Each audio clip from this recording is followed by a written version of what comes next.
Berarti mulai sekarang sakit ingat Allah. Kenapa logikanya? Yuk saya ajak berpikir logika. Ibu tahu di dalam tubuh ada yang namanya sel darah putih. Apa fungsi sel darah putih? Untuk melawan kuman. Kalau ada kuman masuk, dia bergerak. Kumannya banyak, dia membelah diri. Setelah mati itu kumannya, karena jumlahnya yang banyak dari sel darah putihnya bunuh diri sendiri. Karena kalau nggak bunuh diri, kebanyakan sel darah putihnya. Pertanyaannya, siapa yang nyuruh sel darah putih? Kok gerak sendiri, belah diri sendiri, bunuh diri sendiri, siapa yang nyuruh? Nah ini yang tanda tanya. Dunia kedokteran nggak bisa menjawab. Ternyata dunia kedokteran menjawab, oh karena adanya kemoatraktan, sehingga mendekat dia kayak mencium aroma. Tapi kan dia bisa gerak, siapa yang gerakin? Terus dia membelah diri, dia tahu ini, oh jumlah bakterinya banyak, dia membelah. Setelah bakterinya habis, dia bingung, dia bunuh diri sendiri. Coba hebatnya sel darah putih. Siapa yang ngatur itu, Bu? Allah. Dan penelitian terbaru, sel darah putih bisa ngobatin plak pada didik pembuluh darah. Sel darah putih bisa ngobatin kanker. Berarti sel darah putih intinya dia bisa mengobati banyak aspek penyakit. Bahkan pengobatan kanker terbaru itu dengan menggunakan imunoterapi. Apa itu imunoterapi? Sel darah putih yang khusus untuk makanin kanker diternak di luar, dimasukin lagi. Dan harganya mahal sampai ratusan juta. Islam mengajarkan supaya imunnya aktif dengan apa, Ibu? Sholat tahajud, berbekam, minum habatus saudah dan madu. Nah ini yang ngajarin siapa semuanya, Ibu? Rasul. Ini Ibu umat Nabi Muhammad atau bukan? Oke, berarti mulai sekarang rutinkan berbekam sebulan sekali. Rutinkan madu, ganti madu dengan gula, ganti dengan madu. Sirup ganti dengan madu. Karena kita umat Islam konsumsinya harus madu. Tapi umat Islam selalu dibikin stigma, hati-hati madu palsu.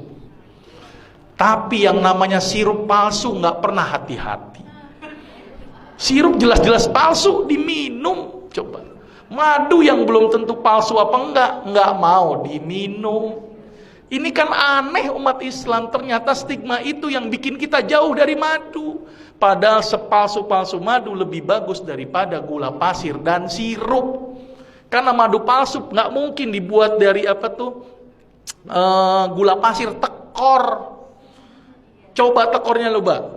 Satu botol madu butuh berapa kilo gula pasir? Petaninya dibilang, saya kena, ini tambahin gula nggak?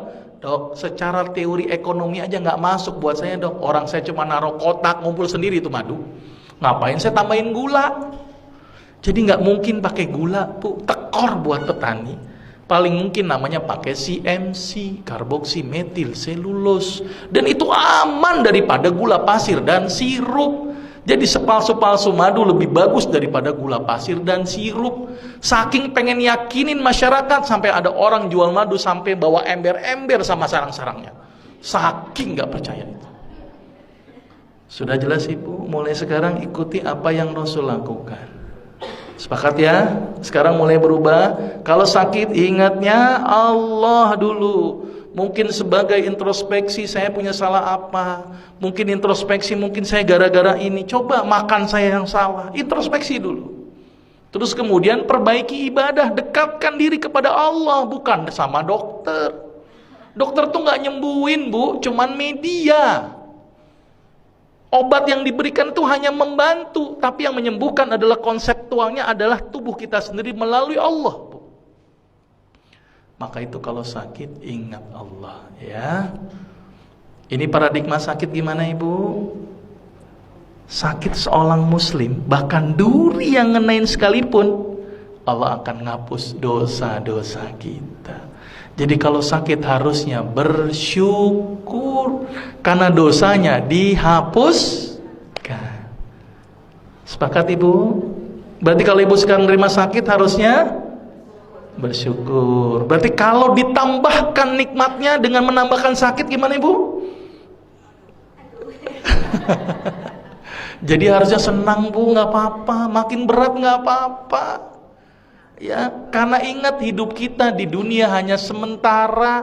Ada satu kehidupan yang tidak ada ujungnya, yaitu akhirat. Maka itu di dunia dijadikan satu kegiatan untuk ngumpulin amal. Jangan banyak berkeluh kesah, apalagi berobat kepada dukun. Aduh, hati-hati. Sekarang ustadz menjadi label untuk sebuah dukun. Maka itu hati-hati. Nggak mungkin tulis praktek dukun, udah nggak laku. Ustadz, hati-hati ditangkapnya ustadz apa itu. Nah, Guntur Bumi yang ditangkap itu ustadz loh, nggak bilang dukun, ya kan? Terus apa lagi? Ada yang mindahin ke kambing itu. Nah, itu juga ustadz, nggak dukun. Nah, hati-hati ya, sepakat ya.